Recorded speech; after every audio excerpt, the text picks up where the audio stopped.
गजाननं भूतगणादिसेवितं कपित्तजम्बूफलचारुभक्षणम् उमासुतं शोकविनाशकारकं नमामि विघ्नेश्वरपादपंकजम। राजा नल के पूर्वजन्म का वृत्तांत। पार्वती जी बोली, हे पिताजी, नल कौन थे? उन नल ने इस गणेश चतुर्थी व्रत को किस कारण से किया था, ये मुझे बतलाइए। गणेश जी के व्रत विषयक इन आख्यानों को श्रवण करने से मेरे मन को शांति मिल रही है।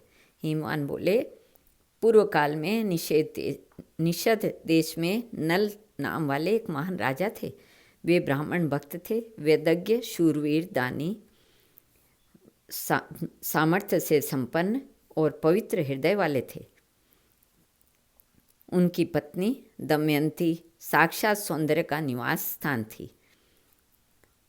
वे महामनस्वी राजा नल सभागृह में निष्प्रय नृप समूह के मध्य विराजमान थे। सुंदर रूप वाली दर्शनीय अप्सराएं उनके सम्मुख नृत्य कर रही थी। ब्रह्मर्षि गणों से संयुक्त उन राजा नल की वंदीजन स्तुति कर रहे थे। उसी समय गौतम मुनि राजा के पास आए। राजा ने उठकर उन्हें आदरपूर्वक सुंदर आसन पर बिठाया। तदंतर परम भक्ति भाव से उनका पूजन किया और तब राजा नल ने उनसे पूछा, हे स्वामिन, हे महामुने, आपके दर्शन से मैं अनुग्रहित हो गया हूँ।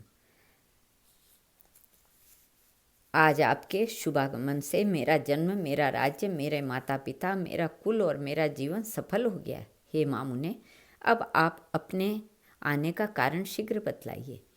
गौतम मुनि बोले, हे नृप, मेरे मन में तुम्हारे वैभव को देखने की महती इच्छा थी। स्वर्ग स्थित ब्रह्मा, इंद्र, विष्णु और शूलपाणी शिव आदि देवता भी तुम्हारी प्रशंसा करते हैं। मृत्युलोक में स्थित हुए भी तुम धन्य हो, जो कि मनुष्य और देवता तुम्हारी प्रशंसा करते हैं। मैं नित्य तृप्त होते हुए भी तुम्हारी इस पूजा और तुम्हारे वैभव को देखकर तृप्त हो गया हूँ। इस प्रकार मुझे अनुज्ञा दीजिए, मैं अपने आश्रम को जाऊँगा। नल बोले, हे देव, वेदांग के ज्ञाता, हे ब्रह्मन, हे सर्वशास्त्र प्रवर्तक, हे दयानिधे, हे मुने, क्षण भर रुककर मेरे संशय को नष्ट कीजिए। नल बोले, हे ब्रह्मन, आपका वैभव देखकर मुझे स्वयं भी आश्चर्य होता है। यह सब मेरे किस पुण्य तथा किस तपस्या के प्रभाव से हुआ। मैं पूर्व जन्म में कौन था, यह भी यथार्थ रूप से बतलाइए। मुनि बोले, हे राजन, तुम गौड़ देश के निकटवर्ती देश में पिप्पल नामक पुर में ज्ञानवान और पवित्र परंतु धनहीन क्षत्रिय थे। तुम अपनी पत्नी, संतानों और मित्रों के वाग्बाणों से अत्यंत पीड़ित थे। अतः उनसे तुम्हें विराग हो गया और तुम इन सब से बिना कुछ कहे गहन वन में चले गए। उस वन में घूमते हुए तुमने तपस्या निधि रूप कौशिक मुनि के आश्रम को देखा, जो वेद घोष उच्च स्वर में वेद मंत्रों के पाठ से गूंज रहा था।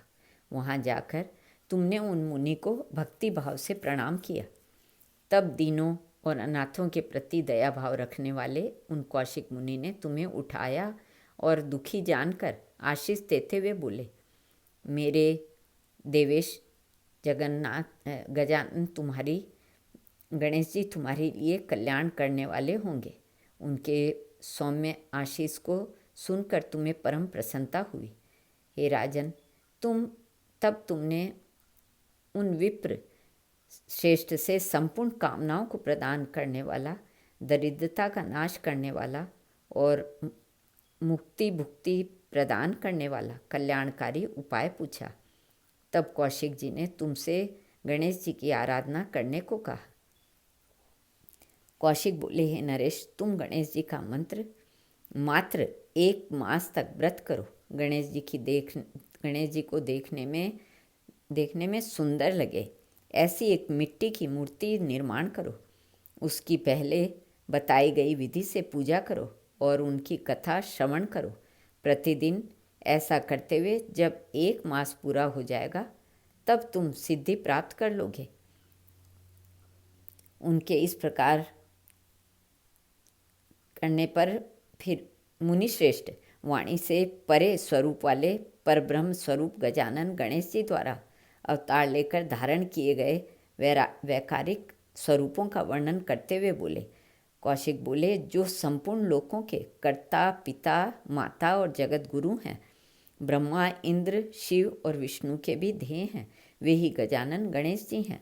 गौतम मुनि बोले, उनके इस प्रकार के वचन सुनकर तुम उन मुनीश्वर के चरणों में प्रणाम कर उनकी आज्ञा से अपने घर को चले गए थे।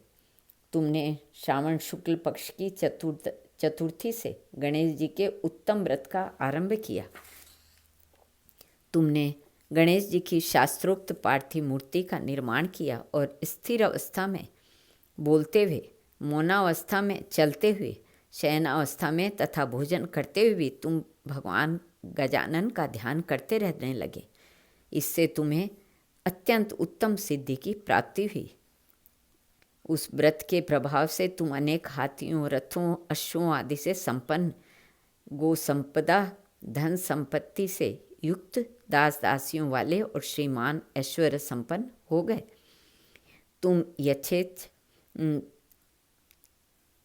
भोगों का भोग कर समय आने पर मृत्यु को प्राप्त हुए और अब निषद देश में नल नामक राजा के रूप में उत्पन्न हुए हो। उसी के प्रभाव से तुम त्रैलोक के मनुष्यों से वंदित हो और तुम में अचल लक्ष्मी प्रतिष्ठित है। हिमान बोले, हे पार्वती, इस प्रकार गौतम मुनि के चले जाने पर उनके वचनों का विश्वास करके राजा नल ने गणेश जी की सुंदर मूर्ति का निर्माण कर व्रत को करना आरंभ किया। उस राजा नल ने प्रतिदिन भक्तिपूर्वक गणेश जी की कथा का श्रवण कर इस व्रत के प्रभाव से संपूर्ण कामनाओं को प्राप्त किया। हे पुत्री, इस प्रकार मैंने नल द्वारा किए गए व्रत को तुम्हें बतला दिया। श्री कृष्ण अर्पणमस्तु।